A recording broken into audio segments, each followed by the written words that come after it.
香港人網音樂癖好。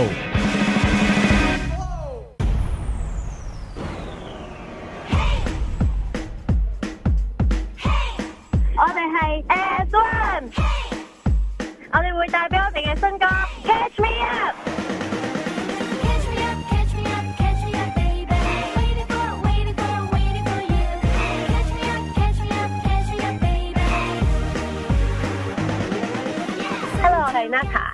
其實 S1 咧，中文意思咧就係一體嘅意思啦。其實係寓意咧，我哋4個人咧都係一個人咁樣啦，大家都係一條心咁樣。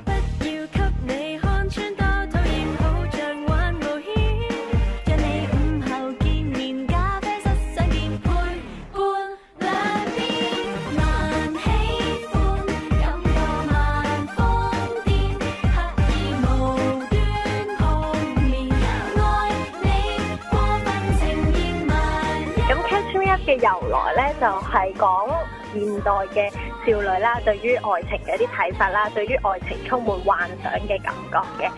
咁即係我哋喺呢首歌入邊咧，都參與咗好多啦。咁咧我哋自己咧，對於呢隻舞嘅編排上面咧，都有俾到一啲意見，我哋排舞師新理咁樣嘅。天氣清朗，快感將釋放，即日可曝光。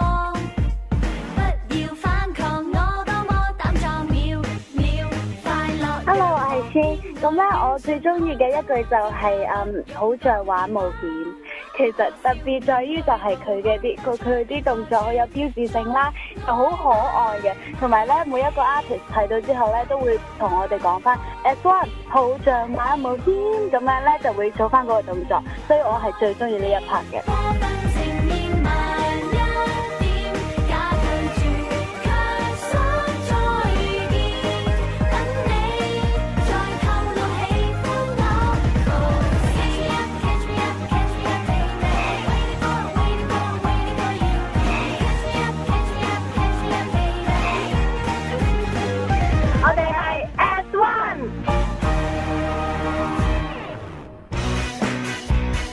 香港人網咁講至好聽。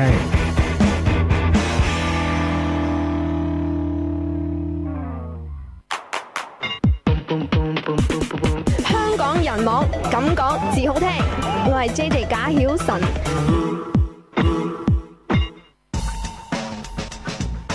郭博士答客問。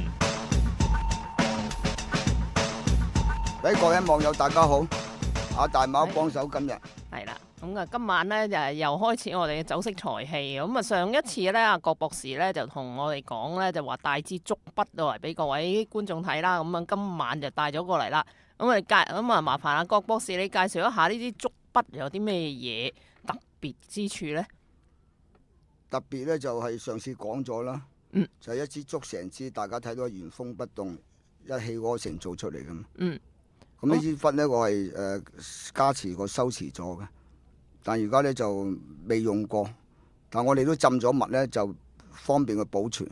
將來我啲字練好咧，我會寫啲字體送俾人。保存嗰陣都要浸住，有墨浸。唔使咁浸過就得噶啦。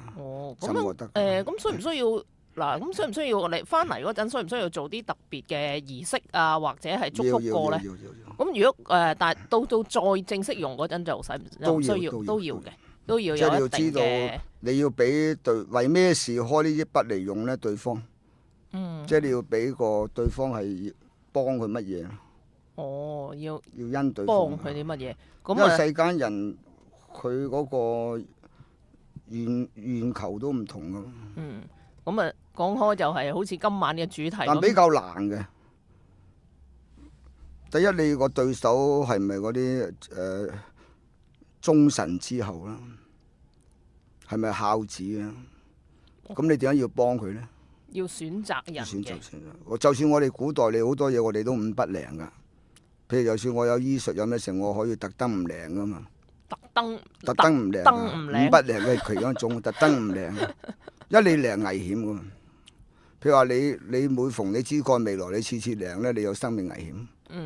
嗰啲惡勢力嘅人或者皇權啊，咪捉咗你去幫佢睇咯。一定噶咯。所以你要搞特登唔靈嘅。好似大家即係而家要講即係大家網友都要清楚啦。即係就算我係俾嗰個睇醫生嘅意見嚟噶嘛。譬如我擺啲藥上去，啲藥方我都寫明㗎，你哋都要經過問個醫生咧先要好使用咁嘅藥方。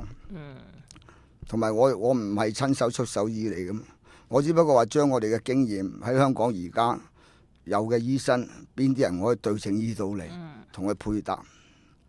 同埋咧就以前我哋古印度嘅傳承咧，曾經講過㗎嘛。任何世界邊一種病都有種草醫到㗎嘛，只不過你未發現到，或者你冇咁嘅醫院咯。但亦都係好強調一樣嘢咧，就話全世界任何嘅大醫生、頂尖嘅大國手，唔及你自己㗎嘛個醫術。即係你每一個人，呢個係佢哋希臘當年佢哋西方醫術界2000幾年前個祖師講過㗎嘛，就話人嘅免疫功能同埋修補功能呢，係任何醫生超越佢唔到嘅。所以而家只不過你話提醒翻俾啲朋友知道，你本身就係醫生嚟嘅，即係話你嘅醫術同埋你嘅修補功能、修復功能，冇一個世界醫生可以超越你。但係人啊，往往唔知道應該點醫自己。冇錯啦，冇錯。所以你唔記得咗點醫啊嘛。所以呢個係好重要。所以話邊人話啊，你冇牌喎，你講醫，你本身就係醫生啊嘛。我咪去，而家你整咗個規矩出嚟，又整咗咁多制度，又咁啫嘛。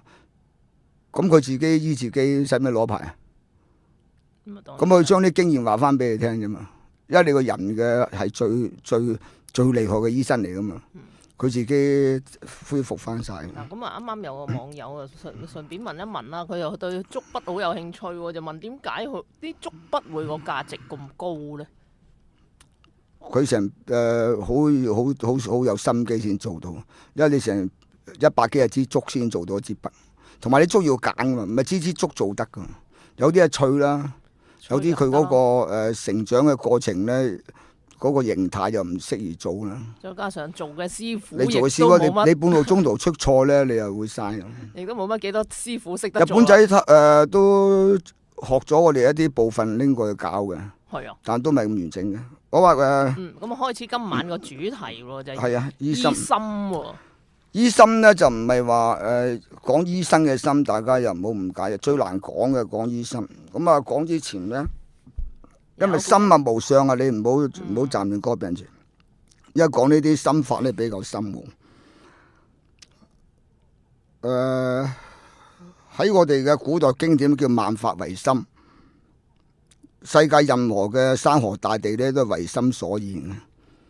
咁好啦，你成日講話咩心術不正，點樣為之不正咧？由不正之後，你點樣醫翻你嘅心咧？咁喺嗰個佛學咧，成個佛學都係講心噶嘛。咁啊，佢就最重點咧，就好多世俗人都知道啦，有好聞名嘅就講嗰部《金剛經》。《金剛經》係講心。今晚講一個故事，就講個心嘅故事，跟住有啲心嘅開示，然後咧對最落嚟講嘅問題咧，希望大家可以有啲啟發性。重點在有啲學問咧，就話我哋有啲問題咧唔可以明示嘅，就算我寫文字出嚟，我都唔會明示嘅，留翻白咧俾啲朋友自己諗。如果樣樣寫到好清楚呢，你嗰個悟門呢就死咗嘅。所以古代嘅禪宗大師呢，啲禪師呢，咁多機遇呢，就係要你諗嘅。如果你將嗰個機遇開咗個謎底，個1000幾個禪門方案你全部知晒呢，你就永遠都唔會醒嘅。呢個係一個好深奧嘅學問嚟。我哋講古仔，你唔好答嘴，暫時。喺唐朝。有個禪師咧研究《金剛經》，研究咗成40-50年啦。咁啊，著咗部《青龍疏鈔》，佢成功咗著咗呢本演繹《金剛經》嘅心法。後尾唐朝嘅時間咧，有一年咧，皇帝出皇榜，希望招聘國師。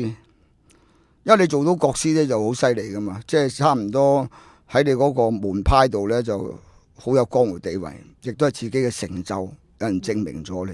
當然。咁佢擔住佢嗰套青龍疏抄好大堆嘅，即係10幾20冊咁啊，抬住咁啊上路去京城。咁啊和尚就冇錢㗎，咁啊去到咁上下化緣啊，咁啊有一日咧行到半路中途咧，又口渴又肚餓，行到啲市集，將近嗰啲市集咧路邊有個婆婆咧就喺度賣點心，又有啲茶水供應。咁佢就埋去同阿婆婆講啦，我唔係好夠錢啦，可唔可以你平啲讓一個點心俾我食？佢係你出家人唔需要用錢嘅，我應該布施俾你食嘅，我請你食啦。咁啊，你抬住咁重，心啲生活你嗰啲咩嚟㗎？講，嘿，你唔識㗎啦，呢啲好深奧嘅嘢嚟㗎，婆婆，你講嚟聽下啦。呢個係我用咗40-50年研究嘅《金剛經》心法，青龍疏抄。我而家拎上去上京呢，就要嚟考國師用嘅，係我著作嚟嘅。哦，《金剛經》我都聽過，我婆婆就同呢個大師講啦。我《金剛經》我哋都聽過。嗱，不過咁啊，好簡單啫。我有點心呢，因為你出家人，我唔會收錢唔賣俾你嘅。但既然間你話你研究講《金剛經》幾10年。你答到個問題咧，我就係請你食。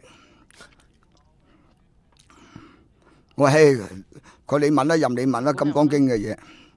咁我婆婆就問佢啦，《金剛經》入邊有講，過去心不可得，現在心不可得，未來心不可得。你用咩心嚟食我呢個點心咧？咁呢個禪師當然企咗喺度。呆咗，面如死灰，即刻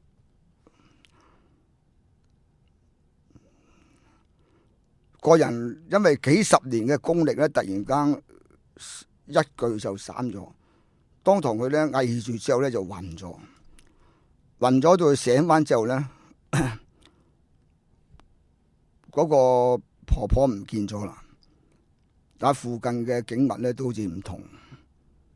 咁咧就原來搞幾十年都一事無成，咁咧就翻去山個廟度，將到青龍疏抄全部燒咗佢。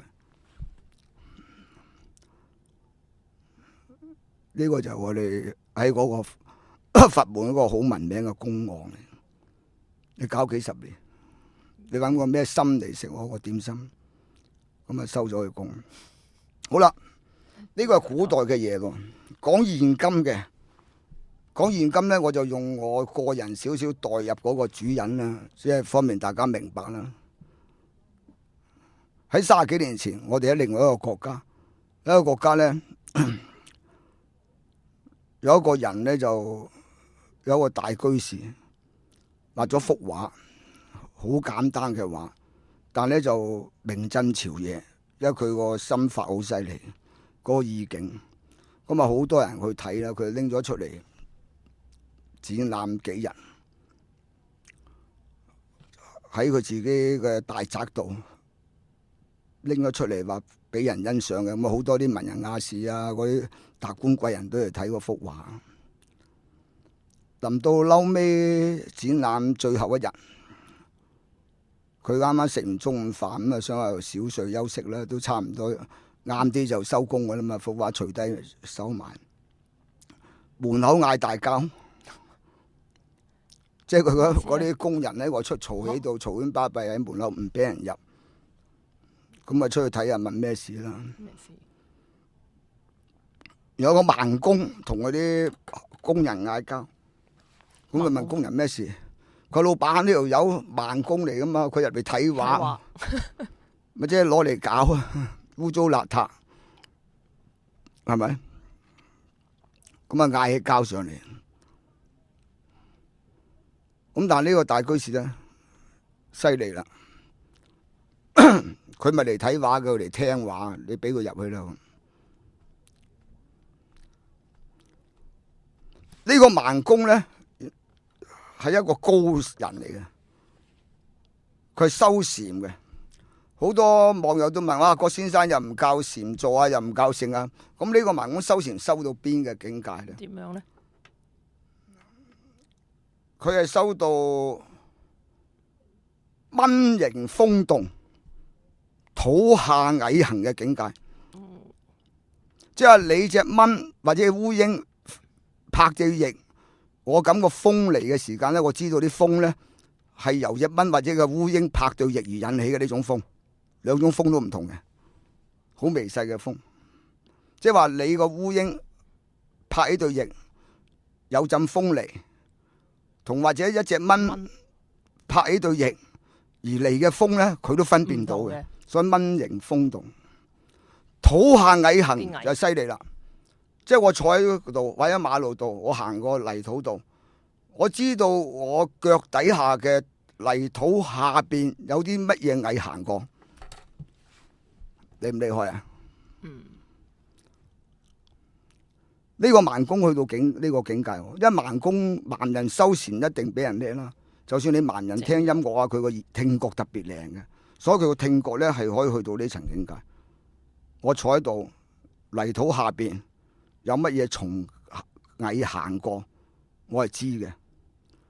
等於以前嘅海上人啲漁家，佢喺船一出海，佢睇個水形聽聲，佢知道海底咧係有咩魚經過，係知嘅。呢個唔簡單嘅。好啦，但係佢去到呢個咁嘅功夫。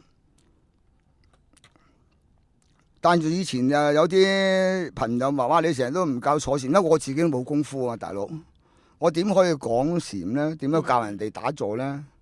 咁即係誤人子弟啊嘛！你整一兩整咁就話：哇，呢條友啊妖言惑眾啊，咁咪大鑊，係嘛？所以好多嘢咧，如果冇科學根據或者我控制唔到嘅咧，多數我唔講。我講到咧，我一定要講埋 data 出嚟俾大家聽，點解？即係好多時，大家都聽我講嘢咧，我一定有根尾嘅，即係我係根據乜嘢，所以係咁嘅。因為香港或者喺而家現代咧，係冇人有條件修禪噶嘛，要5種條件嘅。要咩條？5種。5種條件。第一，衣食俱足，唔使揾食，你每日有人嚟奉獻你嘅。你夠鐘食飯出關，咁你食完嘢又再翻去練功。行居靜處，第二就最難啦。點樣咧？你嗰個坐禪嗰個地方咧，20公里以內咧冇其他嘅房屋喎。香港好似冇乜可能。係啊，而家都幾輪轉嚇，唔使玩。你去租個島。第三咧，惜諸如無。乜嘢世情嘅交往都冇晒，咁你又手機又傳真機又電郵，咁你點搞啫？係咪？係咪？你 WhatsApp 一日追到黑，嘥氣。你完全斷晒，即係呢個係講短期啫喎。短期添，唔係長期添喎。即係譬如有我1年、2年，咁你都有呢個條件。呢個攞自天台之冠。第四咧就戒行清淨。咁呢個如果你去到一個咁嘅獨居咧，應該戒行清淨，冇機會俾你做啲衰嘢啦。但你嘅心諗嘅都係唔妥喎，諗都唔得。係啊，因為你有啲嗰個屬於心戒啊嘛。第4個條件戒行清淨，第5個條件咧難啦，最難第5個條件得善知識。喺你嗰個修持嘅過程咧，一路有人指點你嘅。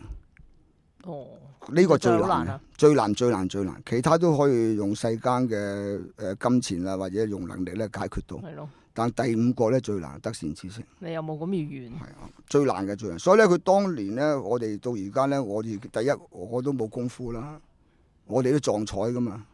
所以而家啲網友好，或者我俾意見你好翻咪當撞彩。唔係我嘅功夫嚟嘅，即係你個好彩，大家好彩撞彩，你有緣分嗰個手話撞彩，係咪？3個撞1個或者5個撞1個，幫到你，幫唔到你冇害嘅。即係我哋都係咁樣做得幾多得幾多。通常我唔理世間事嘅，但睇個世間有多少而家世間嚟到對人好唔公道啦。特別嗰啲喺個醫療系統，即係收買人命，尤其是你啲藥霸咧，呢個係完全冇咗人嘅道德啦嘛，所以我先出嚟做一啲工作啦。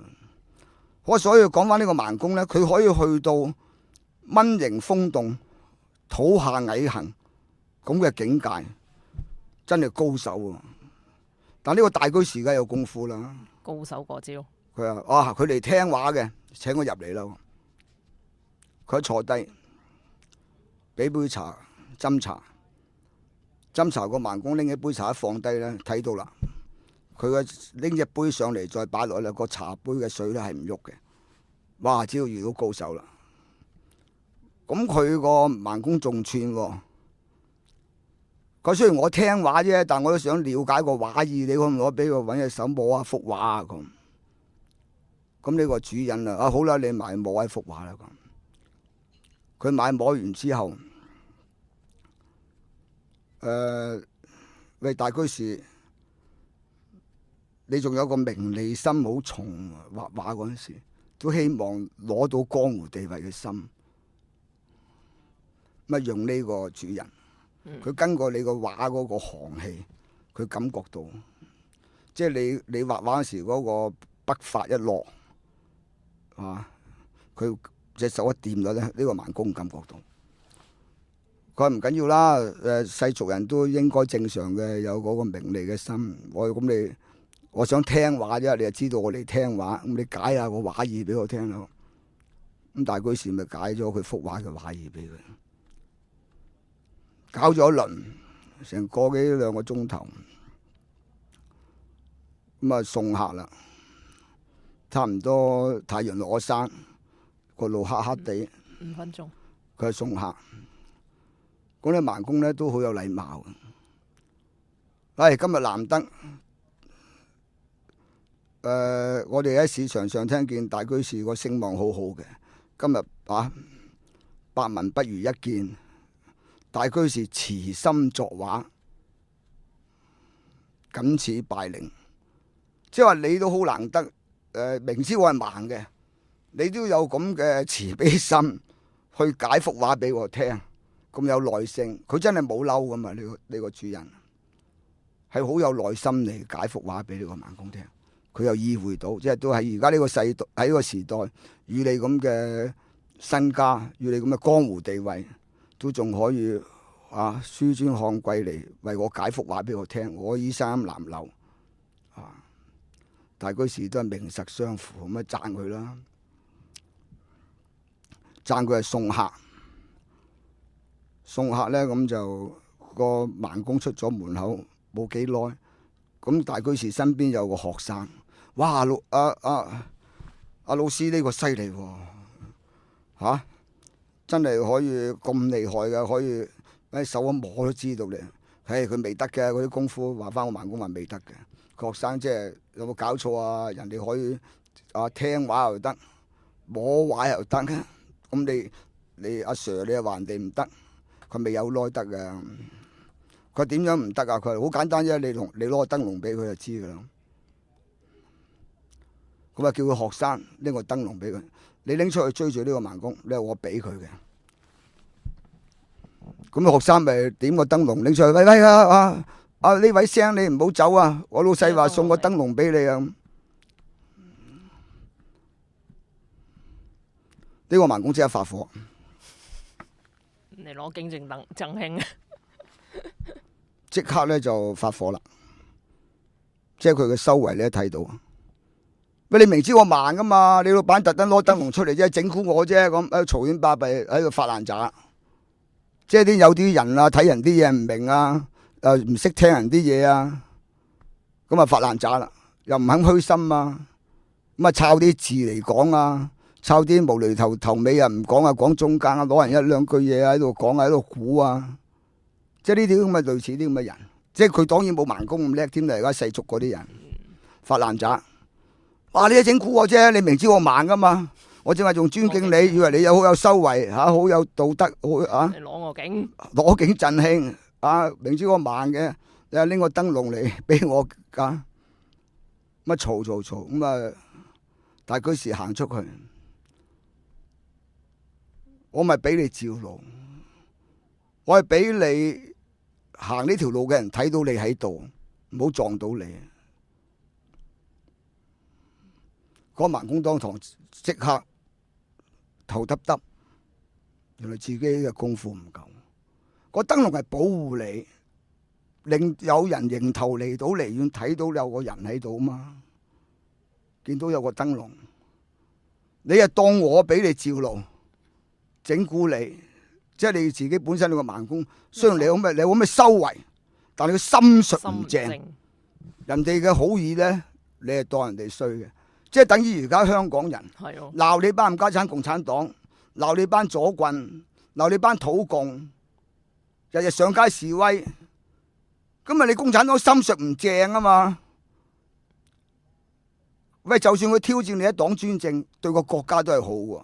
因為如果你長期一黨專政，你唔去改善嘅話咧，個社會始終會爆，到你某到個沸點咧，會爆棚暴動噶嘛社會。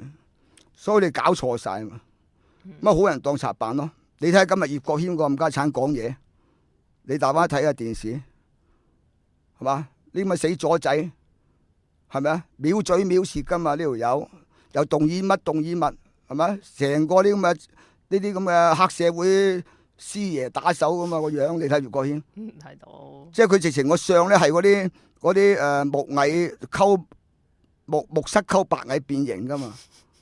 你睇佢個相啦，係啊，冇一個係好相噶。你葉國謙個相，你睇個相，成個衰相噶嘛，衰無過犯面目可憎嗰隻嚟噶嘛。咁你共產黨你搞錯啊嘛，人哋走去進諫，人哋俾上街示威，你要正面睇，你仲係用我好古老嗰一代，我淨係打住啲槍喺度凍住晒咧，我就可以震到個牆噶啦，係咪？所以佢哋完全個思維錯，就係呢啲就係直情係盲人嚟噶嘛呢班。直情係盲公啊嘛，加上固執啊嘛，又要面啊嘛，係嘛？以為話我連我喺泥土底下，我聽到啲蟻行啊，好有功夫啊咁之類，即係等而家你揾到兩個錢咁啊，叻唔切啦共產黨。咁我哋下一節下一 part 繼續。香港人網音樂癖好。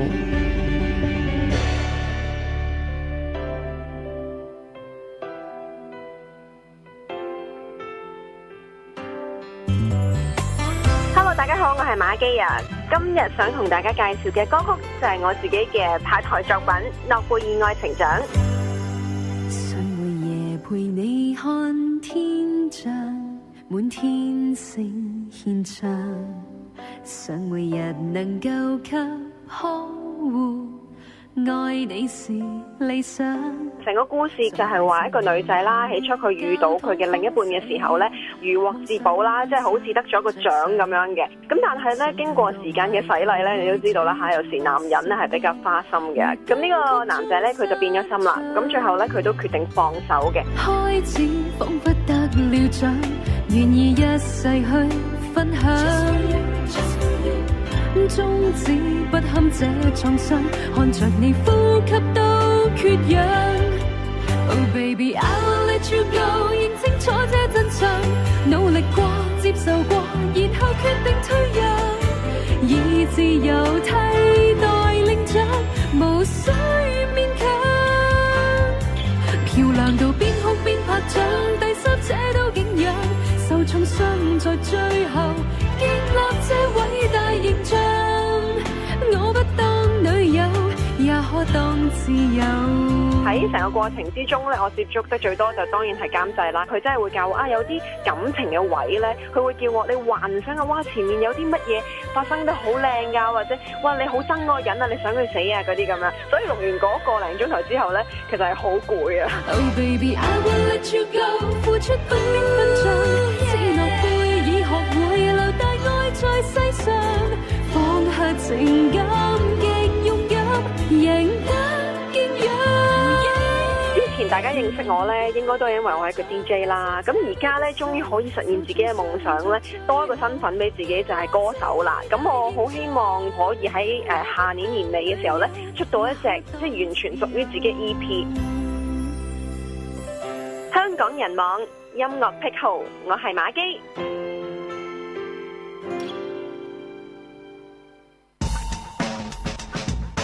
郭博士答客問。係大家繼續係點啊？有咩問題？係頭先咧就有網友問啦，咁而家香港嚟講咁多大氣電波啦，咁我哋點樣喺一啲電磁波強嘅地方裏頭自保咧？除咗搬去賽斯群島之外，又唔可以咁講，你咁講即係嗌交，又咁交嗌先。你又叫人走去馬爾代夫住啊，走去不丹住啊，咁你唔知係盞嗌交。脫離唔到而家個環境噶嘛。冇你咁樣答人唔公道嘅。咁你話你不如翻新界住啦，就係大嶼山住啦，呢個唔公道，唔可以咁。係咯，咁有啲咩？所以我就點解會做嗰啲泉水啊，或者叫啲人練功咧？你除咗大氣電波之外，你嗰啲食物都係重金屬啦，空氣又污染啦。同埋你亦都好多不知名嘅病毒啦。我唯一對抗咧就話我增強自己免疫功能啊嘛。如果你個人身體弱，你係抵抗唔到嘅。而家世界唯一大家網友咧就係增強個免疫功能。呢度可以介紹少少啦。我唔知道喺個電腦嘅芒究竟而家有乜嘢好嘅係可以隔到個輻射嘅。呢個最緊要成日做電腦啲。我第3 part 會教好多功法俾佢哋，即係點樣可以化解咗喺個對得電腦問題。到今日好多嗰啲練功嘅方法教啲人嘅。咁啊順便咧。但係嗰個泉水咧，我哋做個玉牌浸水咧係好犀利嘅。譬如話你浸咗啲水，你啲水好好用嘅喎。你可以用啲水咧整一盆小植物喺你個電腦側邊。你做工嗰陣時擺一盆小植物，就用我哋用玉牌浸個水咧，要嚟淋嗰盆小植物。佢揮發出嚟嘅水氣咧，係對你嗰個氣場有幫助。咁就亦都有人問啦，咁個玉牌個效力可以維持幾耐咧？個效果我哋嘅我哋個念力咧喺度咧就係應該係唔停嘅，即係已經擺咗一個願力嚟噶嘛。再加上你自己有願力喺度啊嘛，佢有佢每張水佢自己係自己祝福翻自己噶嘛，有嗰個方法。你唔用佢梗係冇用啦，你唔用佢就即刻冇力咯，即係佢唔起感應咯。一定要你用嘅越用就越有效。唔係你用嘅佢有效咯。但當然你又唔可以話你特登屙督尿肥下佢啊，咁就唔好啦。但係如果你尊重下佢嘅，咁你俾人摸下，佢又唔會污染，因為佢嗰個無上嘅願力嚟噶嘛。佢唔係話一件機械品啊，或者一個放射元素，但佢有佢個願力喺度。呢個願力係無色無相，即係我哋嘅意境係有喺度。所以就唔需要理會佢係會唔會保持到幾耐。做咩問題？咁啊呢個祝福文咧，佢哋亦都有啲唔係太明白嘅地方。你慢慢念就會明嘅。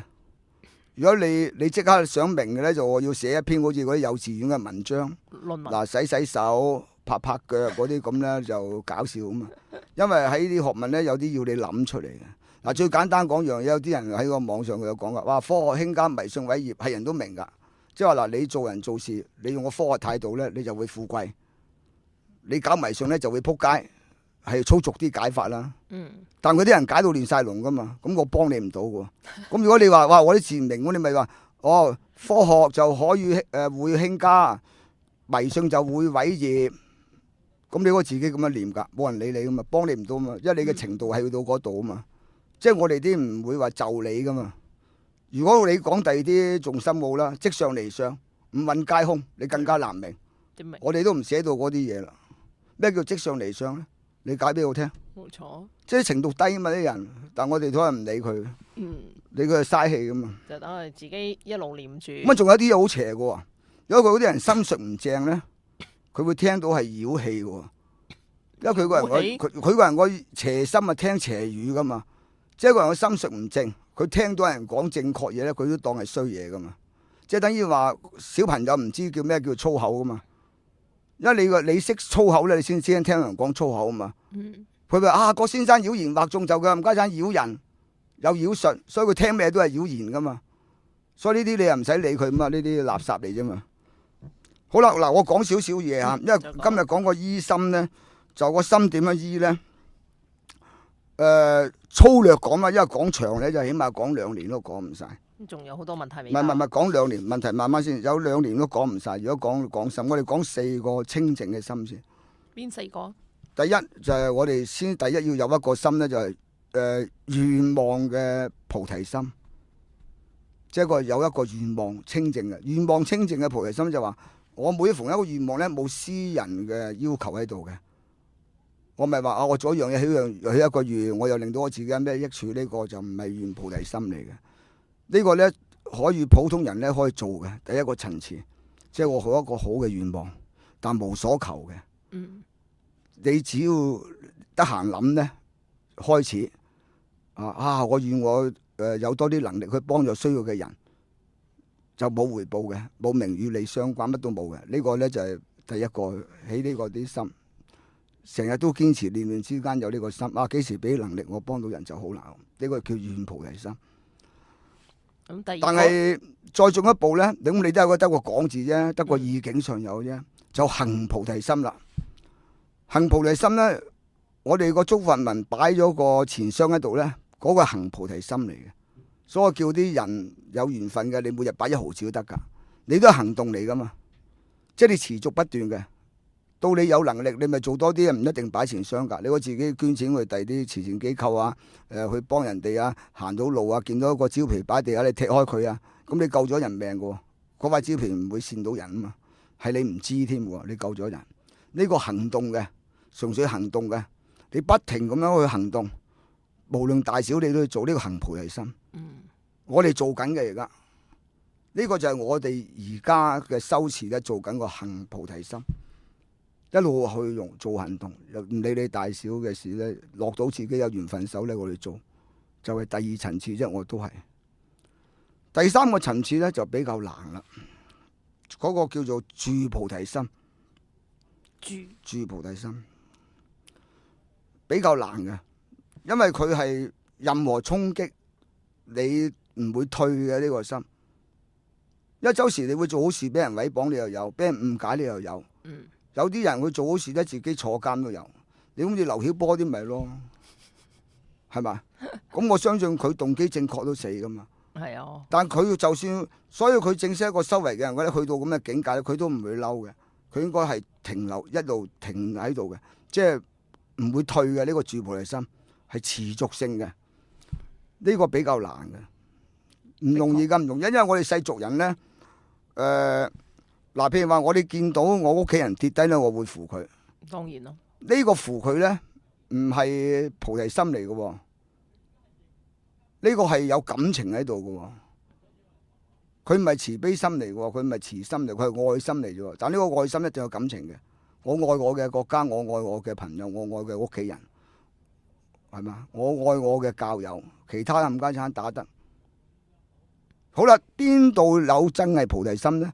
你行街，突然間隔籬有個阿婆跌低，你同佢完全冇關係嘅，你一念之間即刻想去扶佢，嗰下就係菩提心啦，係無界限嘅，冇種族，乜都冇。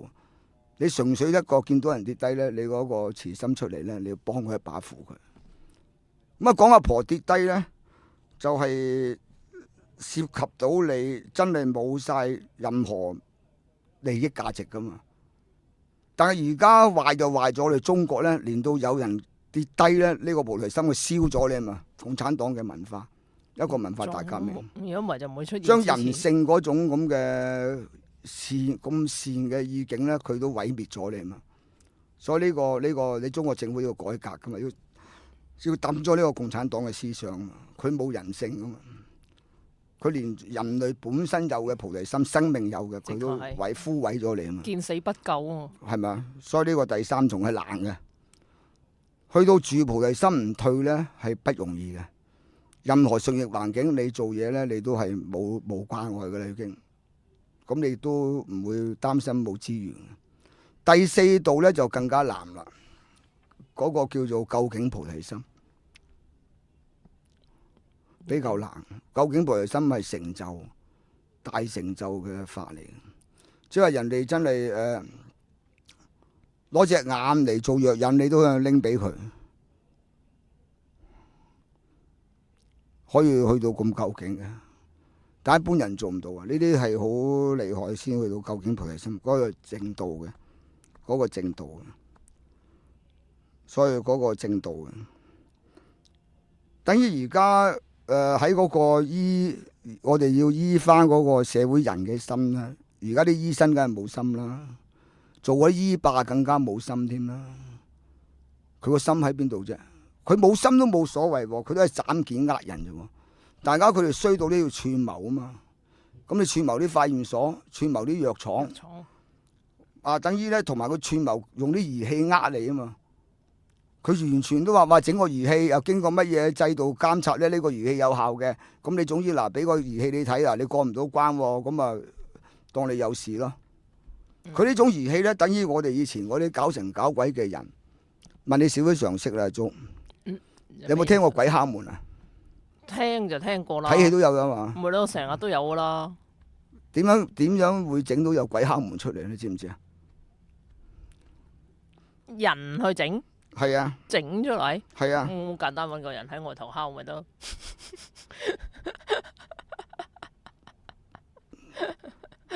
如果咁容易咧，好啦，你一開門就冇人噶嘛。佢即刻開門就冇人噶嘛。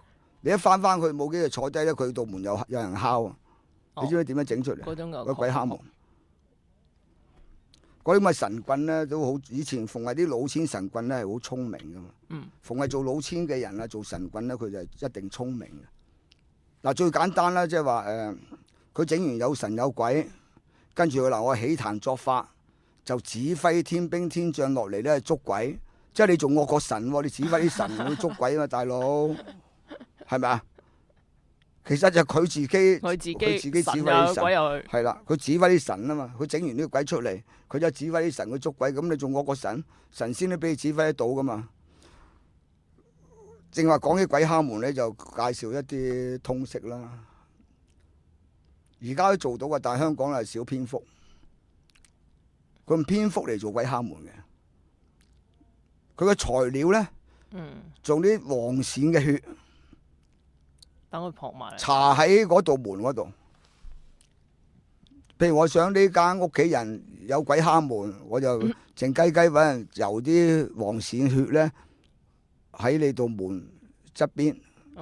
吸引到某夜晚咧，啲蝙蝠啊飛嚟啄啊嘛，啄你道門，佢喺度啄你道門。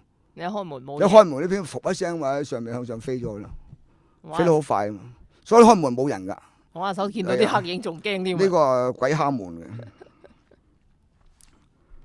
好啦，講起嗰個醫霸點，我哋香港我哋都即係咁有少少又惆悵又憤怒咯，即係估唔到做醫生嘅人有一啲部分咁無良嘅醫生嘅人。前兩晚聽新聞，英國醫學會證實咗嗰隻流感藥特敏福咧係冇效嘅，咁你死唔死咧？喂，我哋香港俾6億幾人，6億幾元買咗翻嚟，後尾都話冇用到，冇用嘅。而家再證實埋特敏福冇效，你大家上網睇新聞。咁啊呢個特敏福間藥廠咧寫咗3000幾 paper 去解釋話佢有效，但係全世界拍咗板話佢冇效嘅，即係呢個咁鬼慘呃錢。香港買咗6億幾，係咯，仲要冇埋。喂，咁你政府有責任咧，要開個 file 嘅廉政公署。當年邊個批買呢種藥？點解去買？你嗰個有權力去批話買藥嘅委員會係邊啲人做嗰啲committee 嘅 member？ 有香港係一個好合法嘅貪污嚟噶嘛？我哋試過啊，嗱，我基金同埋一個大銀行嘅基金，曾經有一個世界啲大慈善團體咧。嗰啲咁嘅咩無國界乜參物啊，嗰啲咁嘅團體咧嚟向我哋申請錢，但筆錢比較大啦。我哋開會唔敢話唔批，佢又有啲有名望嘅人掟個推薦上嚟。喺90年代初，我哋用咗30幾萬請世界嘅私家偵探去查佢。有啲咩？唔係用香港，用個請咗世界國際性嘅私家偵探社委託去查呢個機構。查咗翻嚟咧，成個報告俾我哋咧，結論係乜嘢咧？係咩？完全冇貪污，行為非常正確，但係衰過貪污。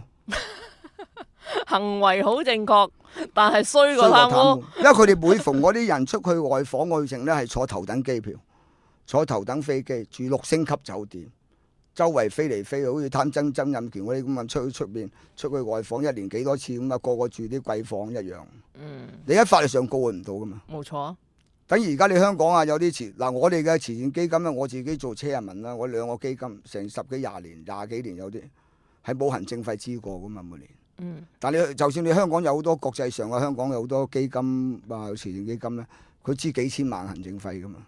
或者佢揾啲嗱一個慈善基金，佢揾啲公司咧嚟刮呢個非牟利公司嘅錢噶嘛，裝修又報大數，乜叉都搞噶嘛，又請翻姨媽姑姐做啊嘛，呢個咁嘅合法貪污咧，係喺法律上制衡佢唔到噶嘛，係嘛？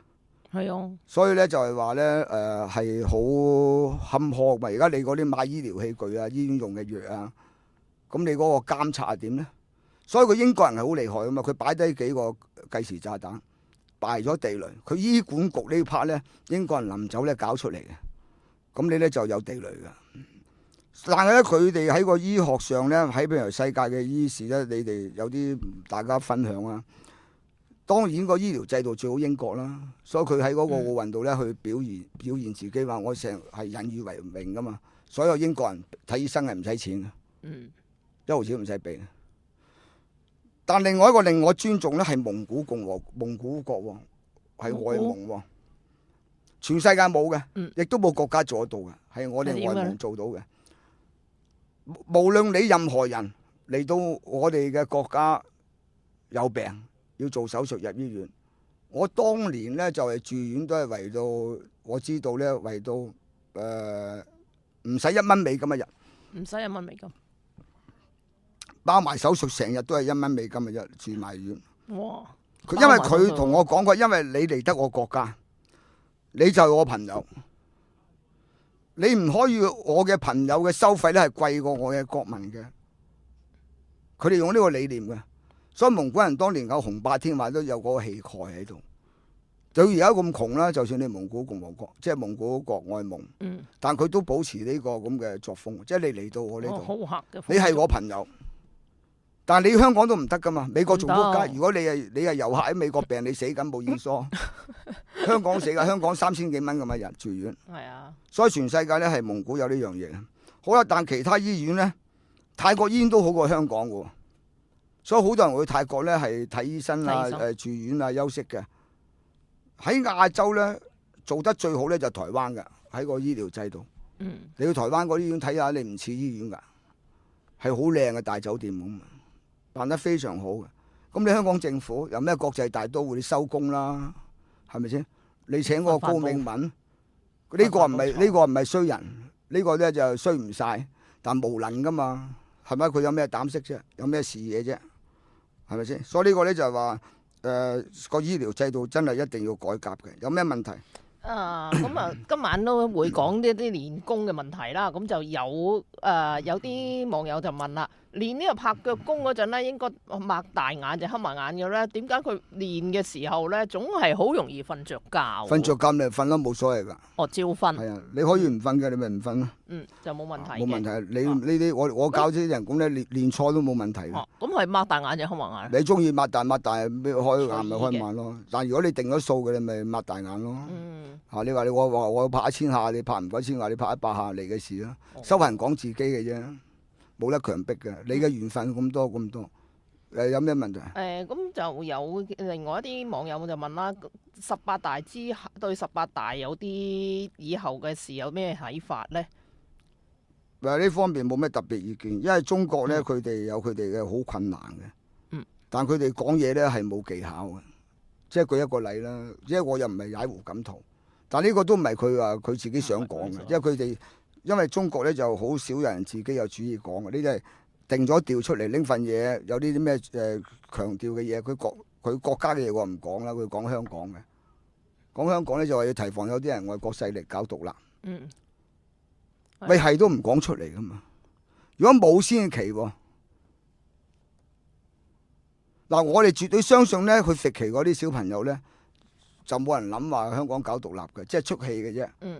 但你亦都唔可以否定話冇人想喺香港利用呢啲人咧搞獨立喎，因為你互相呼應啊嘛。嗱，西藏嗌獨立，台灣又嗌獨立，新疆嗌獨立，不如香港整多檔嘢咁係一定有人想呢個咁樣做，肯定嘅，因為我有自己嘅資訊咧，我知道嘅，有人係想搞嘅，但有人想搞咧，你中央政府係唔應該講嘅，因為你講嚟冇用㗎，呢啲咪暗中拆彈咯。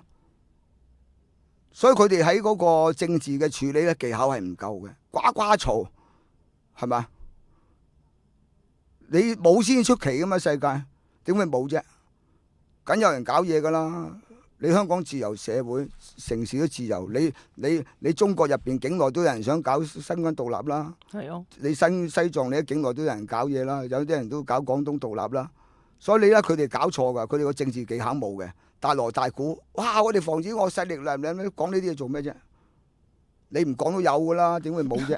啲傻嗰啲，所以佢哋係冇政治技巧噶嘛，引起個恐慌，更引起咧人哋咧就即係將你要嚟做一種籌碼搞嘢，你暗中拆彈噶嘛。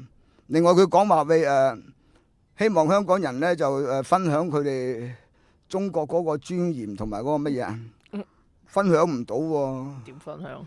又冇人大政協做，又冇得去中聯辦食魚翅、食鮑魚，啲鮑魚俾中聯辦買到貴晒啦，係咪啊？一早啊！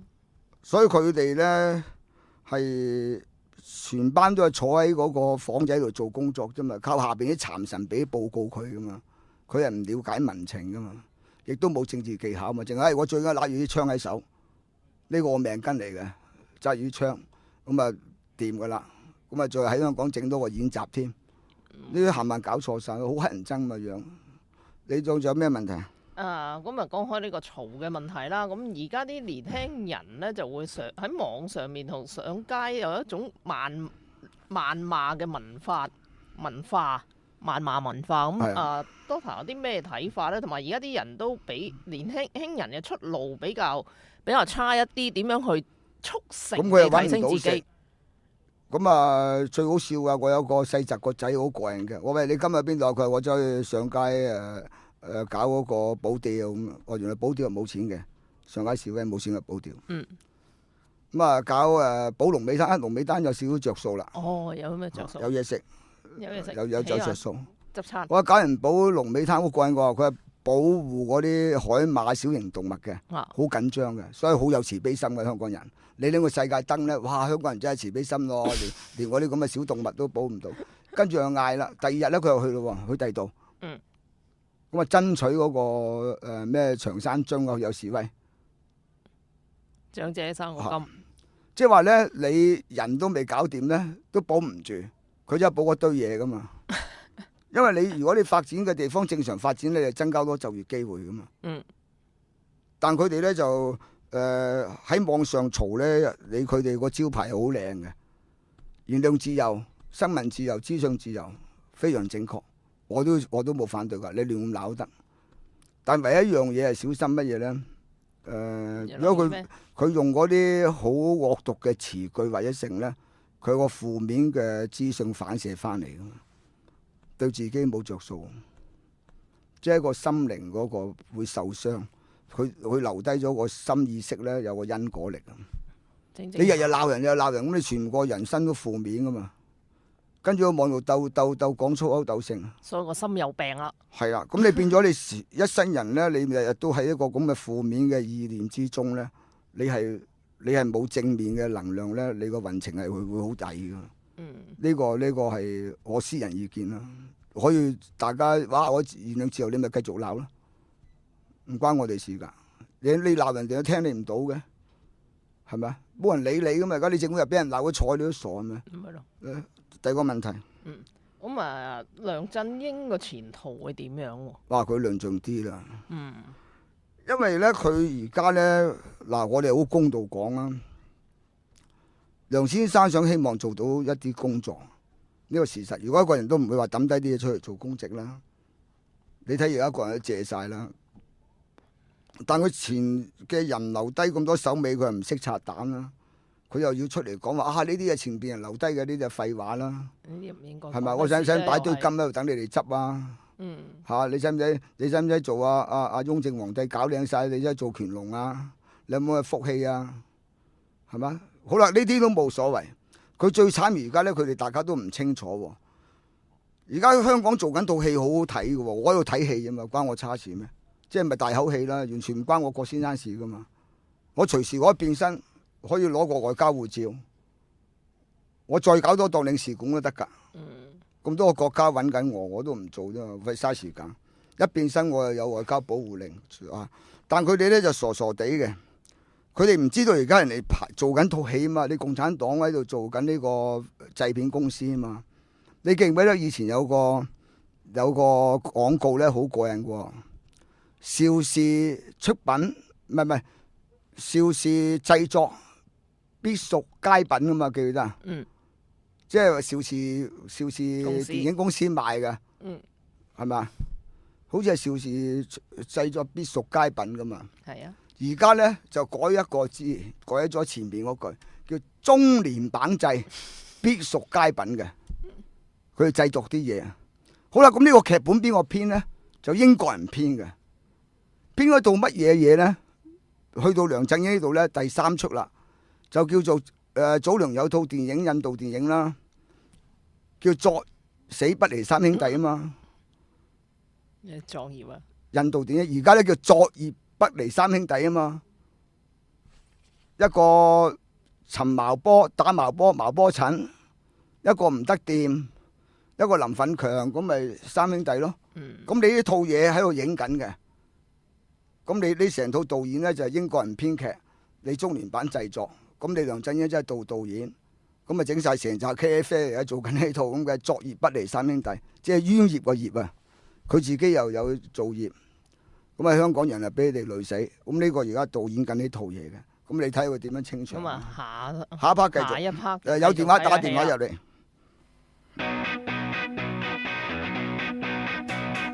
香港人網音樂癖好。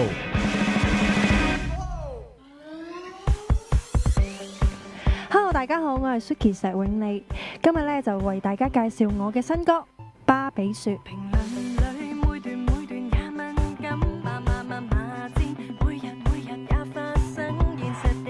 呢首歌其實咧，主要係想為自己平反嘅一啲嘢啦。評論裏邊有好多罵戰嘅嘢啦，其實有好多嘢係人云亦云嘅，並不是代表我嘅全部嘅嘢咯。其實我一直心入邊好想同大家講，唔需要太 care 人哋講啲乜嘢咯。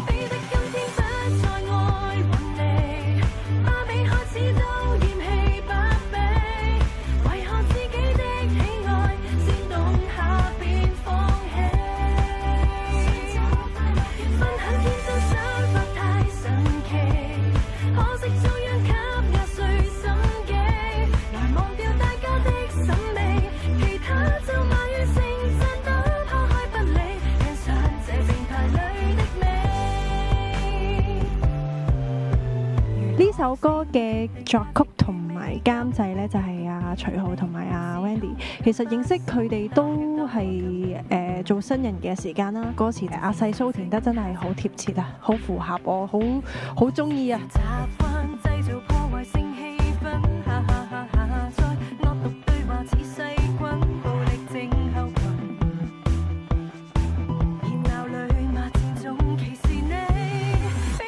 其實佢哋好中意吸收一啲負能量嘅嘢咯，即係譬如話某個人一啲唔好嘅負面新聞，大家又好中意睇。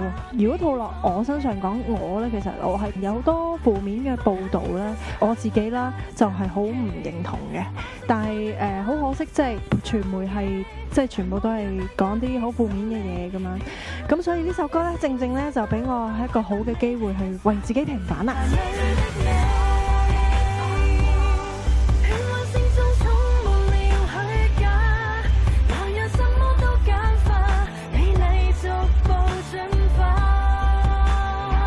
嚟緊呢，其實我都會年尾出碟啊，逐步呢，我嘅新歌呢就會同大家面世噶啦。嚟緊都會有一首快歌啦，咁大家拭目以待啦。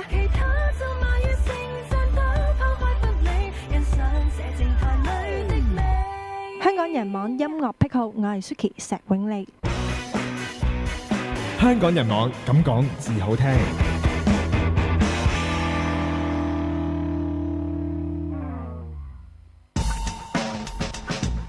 郭博士答客問。問。教功夫開始呢一 part 教大家啲成日上網嘅朋友嘅功夫。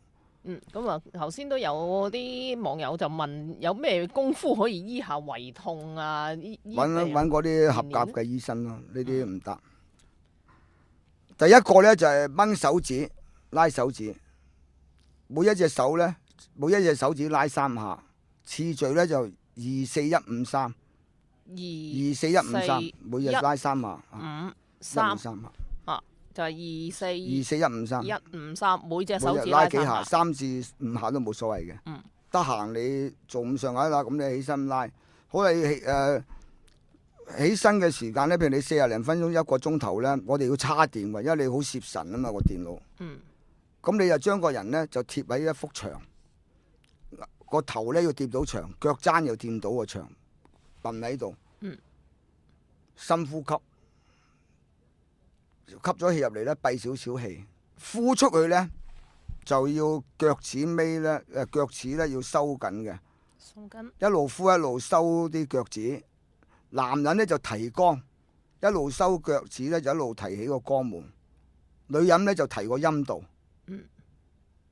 呼氣嗰陣時，擠閉啊，即係你貼牆最緊要。一定要貼牆。嗰個咧，你譬如你做幾分鐘、10分鐘，你即刻就叉咗電，好快充電。10分鐘到就夠啦。夠啦，即係你深呼吸，停一停，閉氣，跟住慢慢呼出去咧，就啲腳趾咧找個地。男士咧提肛，女士提陰道。每朝早叉電先出門口啊？唔使，你喺工作時間啊，1個鐘頭到打電腦，咁你就起身揾幅牆貼埋閂埋門。貼住幅牆，叉電眯埋眼養神，叉電，深呼吸，即係得閒啊做。跟住拉手指，拉一個循環好快啫嘛，2分鐘拉晒，2、3分鐘拉晒。好喺屋企睇電視拉手指。呢個拉手指係一指禪功嘅入門嚟嘅。入門。好啦，另外教大家咧係我哋易筋經嘅第一套，因為佢當年嘅正式易筋經咧喺我手嚟。佢少林寺個總教練曾經揾我，希望我教出嚟。我話我師傅交代我冇教呢樣嘢，所以我保留咗。第一式咧就好簡單嘅，大家嘅手伸直喺度咧，就係諗住呢個位咧壓落地下，唔係咁樣喐喎，唔係自勁咧就係呢度喐嘅，佢自己會趌起上嚟嘅。即係你得閒行路啊，企喺度啊，可以慢慢壓。即係唔係實際按落地下，而唔係係意境喺度按落去。諗住咁樣按落去。按落去，佢隻手自己會彈起嘅。用個手做呢個易筋嘅。你一伸直嘅時候，好快手會彈起。好快咗。咁大概做幾多下？你做10零下咯。10零下。你都好攰嘅。呢個好犀利嘅呢個。咁有啲咩？好啦，另外咧就係逢有糖尿病嘅朋友唔希望有或者有咗，我擺咗嗰啲糖尿病方喺度咧，或者有咗或者未有嘅。你扶住張台咧，你踢腳向前踢10幾下至30下冇所謂，左右踢，就咁你順意咁樣踢，能夠踢得幾高，盡量高，得閒踢一踢，一日踢2次咯。呢個係防止糖尿病嘅。或者已經有嘅咧，有咗都要做，都有效，有輔助。佢拉翻起個腹肌啊嘛，變咗你嗰個對你個胰臟腺功能有效。另外女士用嘅。女士好緊要啦，因為女士咧，佢到嗰個更年期咧係好大變化，或者平時咧就佢特別咧係有啲佢嗰個行法唔同嘅人體功能。大家寫低啦，3陰交穴位。穴位咧就係喺腳嘅內側膝眼對上4隻手指。得閒出去睇電視咧，用手用力按落去，按完咧少少打轉咧掃翻落嚟得㗎，個手指公帶佢走。你用力按呢個好犀利。按3陰交。有個女士佢經期嚟到不停，阿方仔個太太啫嘛。哦。個幾月我喂你做咩面青青啊？咁我問佢老公點解老婆佢病咗？我點解面青青啊？數點啊？佢成個月都唔停嘛，好耐醫咗成2、3日醫唔好，枕住唔停咧啲經期。咁我即刻教佢按嗰度，按咗唔夠3、4日就止咗，跟住好咗。嗰個位係專針對女人嘅。3陰交個穴位。因為而家如果好似咁熱咁樣尤其嘅更年期嘅就最好添啦。佢更年期轉變嗰時咧，個人好多情緒變化噶嘛。呢個三陰交係非常。即係如果痛啊嗰類都。好啊，鼻敏感原來咧，我喺網睇佢哋嗰啲 check 窿咧，好多人剔咧，原來好多人鼻敏感啊，因為嗰啲中環嗰啲空氣唔好啊。嗱，大家記住啦，呢個位手指公呢個位啊，呢個位啊，喺個鼻咧呢度咁樣拉落嚟。唔係推上喎，淨係輕輕拉落嚟嘅。拉落去，用呢一個位。啊，用呢個背嘅位。背呢個位拉落嚟。你可以搽啲咁多萬金油，按一按摩佢咯，兩邊按一按摩，然後拉落嚟。或者出咗萬金油喺手吸3次閉氣，再搽少少喺外邊咁樣拉少少，咁啊拉十零下咁拉落嚟向下拉嘅。咁啊對個呼吸道會比較。唔係，佢要開咗兩邊穴位咧。通翻佢嘅，鬆翻佢嘅呢個係針對性教啲大家嘅。咁啊，記得喺個電腦側邊擺一棵小植物，擺棵小植物喺度。如果有肉牌嘅水，就倒啲水落去咯；冇嘅，你用普通水咯，都冇所謂。但當然你用嗰啲淨水更加靚啦。如果將來我嘅瑞士泉水咧，你用瑞士泉水淋棵植物咧，就更加好啦。因為瑞士嗰個泉水個氣場係好噶嘛。我當年我將個中國有個地方改運咧。係我喺嗰度擺瑞士泥土落去噶嘛，喺東莞嘅蕉嶺，喺一個大文化中心，我同泰國泰王嘅秘書長、泰國皇帝個師傅嘅秘書長，我同佢一齊主持嗰個奠基典禮。我就特登攞咗泰國嘅泥土咧擺落去，因為地球冇分開噶嘛。我將個瑞士嗰個地氣咧扯過嚟，哇！而家嗰邊好繁榮咯，即係好窮啊嘛，蕉嶺喺東莞，咁啊就係有緣分啦，咁啊幫佢哋一把轉移咗地場過去，咁啊所以將來你哋大家用到瑞士水咧，你用瑞士嘅泉水咧淋棵植物就非常好嘅，或者揾啲瑞士泉水浸完個浴牌咧，揾個嗰啲燙衣服嘅噴水壺喺屋企周圍噴一噴。等個氣場都改變咗，呢個真係有幫助。但係最基本都要最好擺翻棵植物。擺棵植物仔喺屋企都係。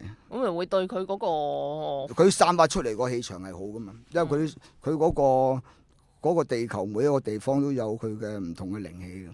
有咩問題啊？咁啊都一樣會有好多問題啦。咁呢個美國中央情報局呢單嘢出咗事喎，中情局都。遲早㗎啦，佢哋出事。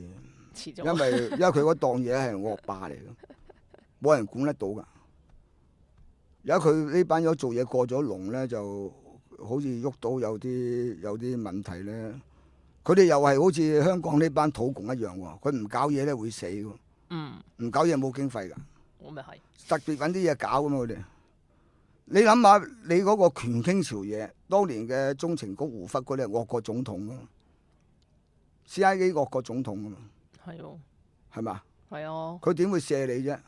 但而家可以會俾人喐咁，即係咧就話已經係得罪咗有好龐大嘅勢力。呢個唔係普通嘅勢力嚟，亦都唔係美國總統喐佢，因為美國總統背後仲有啲好龐大嘅勢力咁，即係佢影響咗個勢力，所以喐佢。邊個敢喐佢啫？而家喐佢㗎，佢揾嘅 FBI 喐佢，揾聯邦調查局喐佢，所以佢嗰個手尾未完㗎，一路會燒開佢嘅。一路咁燒，但呢個對係好事嚟嘅。佢而家美國總統選咗咧，對世界和平有幫助啦。而家美國睇到佢咧會鳴金收兵，即係唔想搞咁多嘢，因為佢再喺世界上搞咁多，你搞咁多無謂嘢，佢自己都冇着數，所以對世界好嘅。嗱，你最簡單，我哋睇嗰啲時事咧，你睇最近嗰個鐵金剛睇到㗎嘛？佢唔走去打人哋國家，唔同人紮馬噶嘛，自隊啦，自己有個叛徒啦。最近做嗰套鐵金剛啊，開始有啲冇。係嘛？佢而家就係，所以你一睇到佢嗰美國電影一出嚟咧，你知佢個意識形態咧走邊度噶嘛？佢都唔敢有針對性，佢又唔針對中國，係嘛？仲喺上海度，仲喺度搭檔攞啲景添。唔係咯。佢又唔會針對俄羅斯，即係話佢自己要鳴金收兵。所以佢哋你睇佢哋嗰啲意識形態喺電影度睇到嘅。佢已經係自己知道，或者佢另外仲第啲陰招啦。但係你睇到嘅，所以佢自己連自己個中情局喐埋咧，即係佢要唔俾忠誠高嗰出搞咁多事。嗰班人好惡㗎，冇網管㗎。我哋嗰啲地下銀行我哋要睇過㗎，啲錢任使㗎，唔使開數嘅。第二個問題。咁啊嗱，美國個政局就咁樣啦。咁而家香港個有啲咩出路咧？香港就論盡啲啦，你政府真係要全部要大開放，集中精神搞公屋，咩都唔好諗。你一搞掂公屋學新加坡咁啊，搞掂咯。你喺東涌啊、大嶼山咁多地方咪搞公屋，但係你要搞啲就業機會咯，俾年輕人。你好簡單㗎，譬如你禮拜六、禮拜夜晚幾多點後鐘19區，個個可以街頭賣舞、街頭查督杉、掟飛機欖，話開檔揾錢。佢哋會揾多啲外快㗎嘛，佢咪個個有嘢做，夜晚去開檔，佢小朋友又可以走去開檔嘛，唔上街示威咯，揾錢啊大佬。係咪你禮拜又可以有啲免費嘅墟俾佢哋擺檔？佢自己有創作㗎嘛，你俾佢彈兩下吉他，人唔俾錢都好㗎，佢又可以賣香口膠㗎。咪咯，你又唔可以話叫佢做乞衣擺個兜啊，又無謂啊。咁你賣啲零食有人聽咪賣嘢咯。即係你好多嘢可以做到嘛。你而家呢個食環署管死晒㗎。衰到連人哋啲阿伯阿公啊，嗰啲瞓街嗰啲嘅都要充公埋。嗰啲公園啲凳先絕啊，起晒啲欄喺度攔住你，唔俾你瞓咗。係呢個要分開嚟講嘅。個市容咧係有責任去管理，但唔係管得咁肉酸咯。一個社會你都有鬆緊嘅，即係你要有啲人性化嘅人情味噶嘛。而家佢哋係學咗美國咧，就學啲唔學啲啊嘛。學啲嘛？喂，你美國而家就算我哋以前喺紐約，9點後鐘話明俾你嗰啲幫工出嚟揾食噶嘛。喺紐約都係有講明㗎。嗱，你9點前喺度搞震日頭，9點後鐘咧你自己維持個地下秩序㗎嘛，係咪？有個不成文規定咩？香港佢冇啊嘛，冇鬆緊啊嘛。咁你咪個個都冇。你而家你個個人都冇晒朝氣㗎。你而家你上水買啲嘢賣嘢，手指客。咁你都講盡殺絕噶嘛？你咪執生啲咯，話香港人總好過打。唔係你可以香港人，你就隻眼開隻眼閉。大陸嚟嗰自由人咧，你差個嚴啲，你都維持到有啲人失業啊，啲長者啊，佢走去同你走上走落唔犯法啊，帶啲嘢啊，佢都揾多100-200蚊個月噶嘛。即係你要好多生路俾人走啊嘛。即係話你用自由行身份嘅，你要管制好嚴。踢你鬥，一見你係嗰啲咁嘅雙程嗰啲咁嘅嚟旅遊嗰啲人，但係我話如果係香港人過關嘅，你要鬆緊㗎嘛，即係你俾個路佢生存啊嘛，即係等於以前毛澤東你搞文化大革命之前嗰啲咁嘅土改啊，乜叉嘢改啊，佢就封村先死咗咁多人啫嘛。如果佢唔係封村咧，佢啲人唔餓死㗎，佢走去山上邊啊摘水果食啊，摘嘢食都唔使死啦，佢封村死㗎嘛，當年餓死幾千萬人。你香港而家學呢啲咁嘅政策啦。一劃落全部死晒，我而家隻眼開隻眼閉啦，大佬！啲人撈到幾廿歲，走去帶兩幾包嘢過關，係咪賺多咗錢？你呢啲咪當打工啫嘛？呢就咁嘅官僚咁樣，個月喺度揾幾廿萬，個月喺度瞓着覺噶嘛，仲扮唔醒啊嘛，扮瞓覺啊嘛，咁你香港咪死咗，冇晒朝氣㗎。仲有邊個問題？咁啊有位網友咧就而家問下呢個放生醫病同埋積福延年呢個講法係有冇根據嘅咧？你話冇根據就冇根據噶啦，因為你話冇根據，咁佢嗰個力唔去到你度噶，你冇咗個 channel 噶嘛，即係等於信耶穌咁，你話有冇天堂去啊？咁你話冇，咁你咪唔好信咯。呢個好怪噶嘛，佢嗰個息奴咧係你嘅念一話有咧，佢就有噶嘛。你話冇就冇啊！你信夠石係神嘅時間，佢會變神噶嘛。咁啊，祝你幸福啦，係嘛？但係有冇效咯？佢哋其實佢哋係覺得。咁你咪唔好試咯，冇人叫你試噶嘛。你最聰明，你咪唔好試咯。呢個一個好深奧嘅學問嚟噶嘛。對你呢啲人咧係冇效嘅，可以話俾你聽。唔信，咪因為你嗰個 channel 都冇喺度嘛。你懷疑係痛苦噶嘛？你個痛苦根源就由你懷疑起噶嘛？你連你阿爺個老豆啊，你都見過未啊？你係信你信你而家啲世間好奇怪喎。究竟而家你呢個老豆係咪老豆咧？你點知係咪啊？你都聽人講嘅啫嘛，係嘛？或者你老媽子喺個聖誕度晚同俾第二條友搞大咗個肚咧，入咗你而家呢個老豆數咧。哦，咁唔好講得咁咩，調轉 B B 都有啦。係咪？你而家夠暈乜啲人？係咪？所以你哋佢呢啲叫做乜嘢咧？即係好似好科學去求真，但佢又唔睇書，又唔去做研究啊嘛。你最簡單啦，你話你攞粒香蕉嘅種子同菠蘿嘅種子、橙嘅種子，等佢化驗機度驗咧，係完全一樣嘢嚟。啲顏色何來啊？佢樣何來啊？睇唔到喎。你睇到咩啫？你對死人眼冚家產，睇前唔睇後噶嘛，係咪啊？連個夢你都睇唔到啦，僆仔控制唔到啦，連發開口夢我哋都唔知點解會嚟，仲問啲咁深奧嘅，第哥。咁呢個亞視嗰邊咧，呢個反對增加發牌有啲咩睇法咧？搞唔得大唐大龍鳳。喂，我真係連唔睇電視噶喎。你真係問起我喎，我啊淨係聽下新聞嘅啫，耐唔中聽收音機聽下新聞嘅，因為好嘥時間，我咁多都未得閒睇。嗰檔嘢最好執咗佢咯。你睇嗰兩個老細個衰樣先得㗎。佢唔係佢咁教咁講，係嗰啲咁嘅死人左棍啊，啲共幹啊，諗啲咁嘅衰嘢出嚟啫嘛。我都話正話我講咗叫中聯版製作啊嘛，必屬佳品。共產黨製作必屬佳品，冇出好戲，亦都出好戲，係咪？鑊新鮮鑊金係啊，好奇怪嘅，所以呢啲好睇，不值一提。喂，你揾都揾過兩個嚟出嚟站台啊，大佬！你睇過嗰兩件嘢站台咪有人笑嘅，係咪？俾人哋講話喎，花殘上帶香㗎嘛，就你揾啲人出嚟做嘢，揾個女人都花殘唔香啊，撲街啦，係咪先？徐娘半老都冇風韻嘅，兩仲企出嚟做咩啊？咁收工啦，大佬！咁你即係證明你亞視當嘢都要收工啦，炒唔到啲人才出嚟站台。喂，有冇第二啲？呢個中國咧，而家就想好似似乎係想改變呢個香港嘅法治制度喎。咁樣即係由呢個三權分立開始，想管我哋呢個司法嘅制度。咁又到底係玩緊咩把戲咧？佢哋係有呢個動機係正常嘅。但佢哋係因為喺呢啲咁嘅水平嘅共產黨幹部嘅人，或者佢呢個制度引育呢啲人出嚟咧，佢係咁水平低嘅，咁佢有呢個思維，你好正常。即係我全部啲權咧喺晒手，我咪容易控制咯。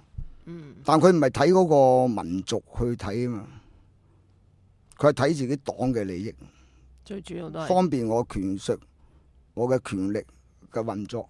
方便我嘅權威可以持續性去睇個世界，任何一切嘢對個黨有利我就要做，保持個黨嘅地位我就要做。一有威脅就要鏟。係啦，但佢唔諗到咧，如果佢揾個喺嗰個喺我哋中華民族嘅利益嚟睇咧，佢更加要鼓勵香港咧再健全呢個制度。香港嗰個法律制度唔健全㗎，你打得起官司咩？打唔起我。你中產人家打唔起官司，你有冤無路訴啊！好多嘢都，你可以搞司法覆核咩？咩大佬長毛嗰份糧都搞到冇咗咁滯啦！我都佩服佢㗎。佢嗰份我知道有朋友同我講阿毛哥嗰份糧咧，一個月好似唔知佢自己攞15,000蚊嘅啫，全部擺晒做基金打官司嘅。咁我相信佢打官司仲有好多人幫佢手添，如果唔係都冇咁平喎。香港嘅法律制度為有錢人運作噶嘛，都唔公道噶。譬如話你爭10零20萬債、幾廿萬債，啱啱小額錢債唔管嘅，你要入去嗰啲裁判司署嘅地院咧，你都死嘅，係嘛？嗰啲律師嗰啲撞棍好犀利噶嘛，同你搭積木噶嘛。咁你香港制度公道咩？但點解我哋唔公道啲維持呢個制度咧？即係好過共產黨嗰個大陸法啊嘛，係嘛？你喺個 common law 嚟講，喺個世界上佢唔係最好，但係喺行之有效。你英國人嘅操作咁多年經驗咧，都係較為公道啊。好啊，最簡單你要點樣完善呢？譬如話你咁驚嘅，咁你咪指定啲高院法官請多啲好嘅大法官嚟坐終審庭咯，坐上訴庭咯。譬如你用嗰啲紐西蘭啊、加拿大咪好啲咯。你澳洲佬啊弱啲啦，因為澳洲啲人種咧，佢以前移民嗰班咧係嗰啲流放分子嚟噶嘛。喺紐西蘭建國嗰班人咧係神父嚟噶嘛，即係啲人種嘅質素唔同。所以你喺澳洲有班白澳都好撲街噶，即係嗰啲係以前嗰啲英國人介出境嘅，就去澳洲。罪犯喎。係啊，所以你咪去加拿大啊啲文明國家請啲好啲嘅法官嚟公正啲，佢唔使受你干擾嘛。但如果你希望我哋嘅中國嘅人進步，你中國共產黨要有種胸襟㗎。我利用香港呢個模式，呢個制度咧係學香港啊嘛。佢喺佢哋調轉咗咧，就叫香港人學大陸文化啊嘛。咁啊又搞唱紅打下又成啦。而家上面都唔搞啦，我哋要搞。唔係啊！而家佢哋個思維係曳噶嘛。因為佢有權力喺手，但係而家佢慢慢識驚啊！共產黨慢慢知道都係脆弱咁啊！自己，因為而家你世界嘅火力同埋嗰個資訊，你係管唔到。如果你中國政府，你一定要用嗰個誠信、公正治天下。如果唔係，你都收工，遲早收工啫嘛。我哋有預言㗎，喺我哋嘅傳承咧有預言嘅。預言。共產黨好似換到第10幾個人咧，就除非要改國號啦，改國號會冇咗。但因為而家你係名不符實噶嘛，你係用共產黨招牌，你冇執行過共產黨主義。冇啊，係咪？你用馬克思嘅理論，但你冇用到噶嘛。即係你自己呃埋自己咯。你淨係打一個好偉大嘅口號啊！我哋為嗰個中華民族啊，為嗰個中國強大為中國嘅尊嚴去奮鬥。咁我哋行萬人全部都要犧牲，你個黨員要犧牲，個界犧牲㗎。乜嘢法律精神，乜嘢道德倫理，我哋都唔使顧嘅。呢個係我哋嘅目標前進咁咯。咁你有班人咧係跟佢揾食㗎嘛，有着數俾佢嘛，即係葉國謙之流啊嘛。即係嗰班人跟佢揾食有着數有糖分，咪繼續跟住佢嗌口號咯。佢一定有嗰個賣點㗎嘛。佢打個好靚招牌㗎。招牌㗎好靚。係個招牌好靚㗎，口號好靚㗎。咁你乜嘢都要凌駕晒啲道德啊、法律啊，乜都凌駕於一切。所以佢哋係自己一路走入個死胡同㗎嘛。因為而家你冇一個鄧小平呢啲人物出嚟。鄧小平話明要政治改革㗎嘛。仲有咩問題？咁啊有網友啱啱問，有兩個網友都問同差唔多嘅問題，就係問咧呢個腰部點樣去強壯個腰部，因為佢哋會呢個腰痛啦，同埋好易攰喎。叫佢自己揾醫生咯。揾醫生先。幫你唔到啊。你去上網啊，或者去揾啲好嘅英國骨醫睇下啦。如果單純要點樣強壯咧？好多人教㗎啦，俾錢仔做健身啦。做健身就做 yoga 啦，有啲 yoga 有練功㗎嘛。仲有啲咩問題？嗱咁樣啦，就呢個問題咧，就係問呢個郭晶晶同埋霍啟剛嗰啲超豪華婚禮有啲咩睇？唔關我哋事㗎，豪唔豪華都關咩事啫？你又冇份去飲，就算有，就算你唔係話大口氣啦，你請我都唔會去啦。我咩做幾多錢人情好啊？咁間做500蚊就俾人鬧咁啊！最後一單嘢係咪啊？頂籠做1000嘅啫，係咪啊？以前仲撲街，以前去飲啊嗌出嚟㗎嘛做禮。係啊。係啊，陳福水做2000，古代陳福水做50，咁你就撲街啦。真係嗌出嚟㗎！喂，大佬，呢啲咁嘅烹完嘅嘢，我哋梗係唔會去啦。佢又唔使識我，我唔使識佢。但係我撲街喎！今日我正話經過報紙檔賣有本雜誌，話佢俾500萬禮金都話佢刻薄女家喎。我想呢單嘢幾難埋尾啦！一開波已經搞單咁嘅嘢啦。唔係我講㗎，你喺報紙單睇到㗎。有本雜誌啊話佢哋俾500萬禮金個女家，刻薄女家喎，俾500萬禮金。500萬刻薄喎。刻薄喎。咁啊將來租你價收幾多百萬啊，大佬？咩啊？起碼要億億聲咁先唔刻薄啊！如果要以咁嘅角度嚟睇。唉，真係搞笑㗎嘛！同埋佢哋霍家咧又好古怪嘅，一般人又唔知嘅，有少少秘聞啦。又有秘聞聽啦。當年有啲人嫁咗入豪門咧，以為有得分。我有一個姊妹係嫁俾佢哋。連去打麻雀啊，都要喺個鋪貼度買衫之後咧，碌完卡，啲衫俾翻間鋪貼，攞翻錢先有現金同啲姊妹打牌嘅。乜此其一。此其二咧，你所有戴嘅首飾咧，每年咧要拎個會計師出嚟睇睇。點解係俾會計師睇？公司資產嚟噶嘛？哦，即係賣都唔賣得嘅。你入去睇佢嗰個面口好難睇嘅，尤其是阿霍英東個女，所以你朱小姐嗰時都俾人哋逼走。咁啊，霍先生我都識佢噶，好年輕嗰陣時，佢踢小型球，同阿黃佩榮。同我大牛仔嚟踢，好中意踢小型球噶嘛佢咧就，但你跟佢揾食好大鑊噶嘛。佢10點幾11點夜晚先至話走喺珠城整碗叉飯嘅，咁你陪住老細都死啦，大佬。但佢霍英東最對人好啦，佢對阿姚卓然係最好嘅。即係以前嗰個足球明星啊，姚卓然，佢真係關照好多，因為關照佢唔到冇得講。但霍先生個人念舊，但佢好叻噶喎。所以嗰陣時啊，霍英東話做生意咧，何鴻燊咧一聽見話霍英東做咧就侵粉噶啦，唔使問做乜嘢嘅。因為霍英東盤數係好犀利，佢哋係霍家係佢計數好快嘅，呢個事實有佢嘅長處，但係唔係咁容易服侍嗰啲老細，係咪啊？計過冇死人啊！佢哋亦都講少少嘢啦，當年係冇人同佢坐埋一齊噶嘛。喺60年代啊、50年代啊、70年代，霍英東行出嚟冇人黐埋佢噶，啲世家啲唔黐埋佢。第一佢係英國嘅 target 人物啦，第二你啲咁嘅人出身，香港班世家好串噶嘛以前，咪立亂同你坐埋噶，即係你都唔入流嘅，所以佢嗰時咩太平紳士咩都冇佢份噶，係回歸後之後先至共產黨叫揚眉吐氣啦，整個位俾佢踎下啫嘛，啱唔啱啊？所以但霍英東對中國係有幫助嘅，但亦都佢會增加共產黨關照佢發達。佢做咗有永嘅海沙，起家又賺好多錢。最早話佢搞嗰啲分期賣樓啊嘛，立信置業。我同佢哋有親戚關係㗎，因為當年佢媽媽係我阿爺個太太嘅姊妹嚟㗎嘛。我哋日本仔時代咧係俾米佢哋食㗎嘛，打仗。喂，下一 part 繼續。好啦，下次再。下一 part 繼續，多謝。我知啊，知講錯咗。Caution. 香港人網，咁講自由聽。